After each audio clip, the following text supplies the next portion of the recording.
Welcome to McPlum, simple solutions served daily. You start by making your mesh predictable. Apply scale and rotation so textures map correctly. Once done, enter edit mode and unwrap UVs. Use Smart UV for quick results or mark seams when you need exact control. This guides how the texture stretches. Make sure to create image texture nodes in the shader editor and import your files. You're setting the foundation here so later steps behave. Clean UV islands and consistent scale. Prevent seams and unexpected stretching when you assign materials. Now you assign a material and build the shader network.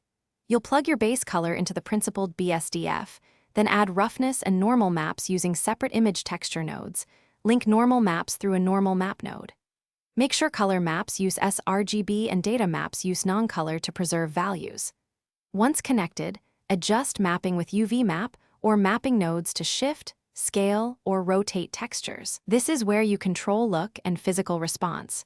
Tweak roughness and normal strength until the surface reads correctly. Finish by previewing in Material Preview or a real render with consistent lighting so you see accurate reflections and roughness. You may need to adjust mapping scale, texture resolution, or texture interpolation to remove blurriness. If exporting, bake combined maps or pack images into the blend. If you run into visible seams or mismatched edges, inspect UV islands for overlap, check your image alpha and interpolation, and confirm normals are consistent. A quick flip of normals or re-unwrap often fixes the most. Thanks for watching. Stay juicy and subscribe.